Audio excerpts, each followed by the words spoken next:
That's not what we're called to do. We need to get into the nitty-gritty, the minutia, the details, to see what was leading up to this, so we can understand, though it was thwarted, averted, delayed for a season, we can understand what is to come. Then we can better understand God truly held back the winds of chaos, the winds of strife, the winds of famine, the winds of a civil unrest. Yeah. Imagine God's people dumpster diving. Do you know what dumpster diving? I didn't say water diving. That's not what I said. Dumpster diving. What is dumpster diving? If you know, put that in the chat. Look at this, my friends. There it is. What happened in Congress? Bernie Sanders, do you remember him?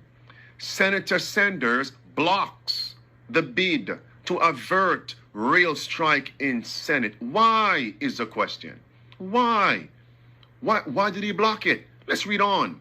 You got 4 news articles echoing the same point.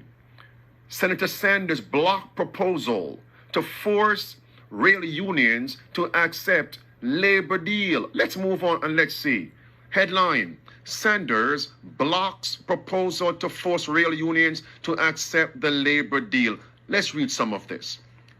Listen, he blocked a Republican request to force railroad workers and companies to accept the recommendations of a non-partisan panel to avoid a strike that would impact millions of Americans. Listen now. By contrast, Sanders said that workers in the freight rail industry are entitled, quote, are entitled to a grand total of 0 sick days, end quote. Yes, friends, you heard that correctly. You read that correctly. Let's continue. The GOP senator said that such a resolution would avoid a disastrous rail strike, which could freeze rail travel and freight shipment around the country. The last thing we need is a showdown of this nation's rail service, both passenger and freight. And yet, that is what we are facing. In less than a day and a half from this moment, a massive rail strike that will virtually shut down our economy. Watch this, my friends. Country would brace for economic disaster if rail strike moves forward. Manufacturer group warns. U.S. rail strike risks inflation boost at the worst possible time. Possible railroad strike fueling farmers' fear. You know, men's hearts will fail them for fear. Farmers' fear of derailed harvest. And brothers and sisters, do you remember it was on September 7th, August 17th, September 7th, 2 principal midday power surge presentations. Do you remember the phrase, never waste a good crisis? Do you not think, now listen to me attentively, friends. Yes, I believe that there are divergence of opinions, policies, wants, needs, all right, between the unions and the workers. We understand that. We understand that. We also believe that oppression is going on from the top upon the workers. We know that's James chapter 5, verse 1 through verse 7. We know that, just as it was in Egypt in the time of Moses. We understand that. Now watch. Do you not think, I won't ask you a question, I'll tell you, I believe the puppet masters would have gladly wanted a strike to create the more chaos in the land so they can ram down the throats of the populace their diabolical agenda. Never let what? Listen. I'm actually excited by this opportunity. I'm very well aware that we are not yet through this economic crisis, but You know, we have the chief of staff for President Obama is an old friend of mine and my husband's, and was in the White House when Bill was there, and he said, you know, never waste a good crisis. And when it comes to the economic crisis, don't waste it when it can have a very positive impact on climate change and energy security, and that's what we're trying to do. Tip number 2, remember the economy, energy. Listen. You never want a serious crisis to go to waste. And what I mean by that, it's an opportunity to do things that you think you could not do before. I think America as a whole in 1973 and 1974, not just my view, but obviously the administration, missed the opportunity to deal with the energy crisis that was before us. For a long time, our entire energy policy came down to cheap oil.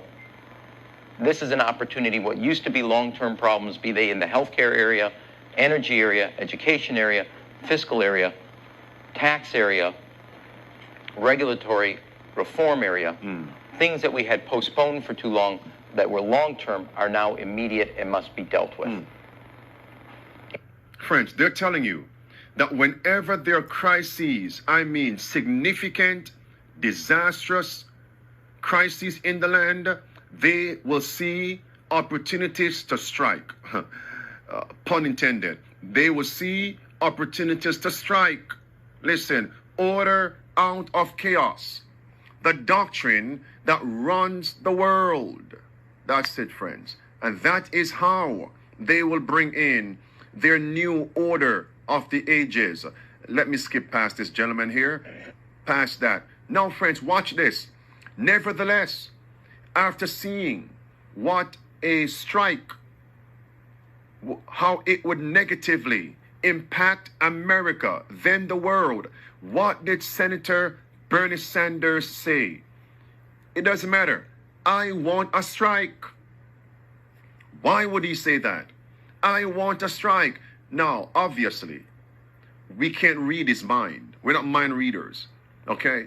Jesus said, by their fruits you shall know them. How do we know a particular fruit tree? Are we chemists and scientists? Do we take a knife and make an incision in the bark, the trunk of the tree, the twig, and see what tree this? No. We look at the leaves, the fruits, what is on the exterior. So let's take a look at Senator Bernie Sanders' connection. Is he connected with the Vatican, the Pope of Rome? Remember, birds of a feather do what? Birds of a feather do what, friends? Finish that. Those of you who are alive. Flock together. All right. Notice here, my friends, headline. Bernie Sanders rallies striking federal workers in nod to whom? The Pope. You better believe the Pope wants it. Listen to this, my friends, from Senator Sanders, how he is praising the Pope of Rome.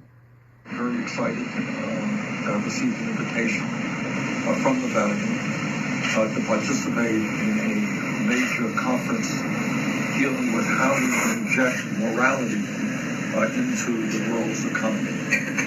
Pope Francis, to my mind, has been an extraordinary leader in making the world conscious of the levels of income and wealth inequality that exist on our planet, in the fact that so many people, what he calls the dispossessed, the young people, the old people, the unemployed, people who are not part of mainstream economy and the suffering that is existing all over this world. Obviously, he has also been a leader on climate change and making the point that from a moral perspective, it is absolutely imperative that we leave this planet in a way that is healthy and habitable for future generations.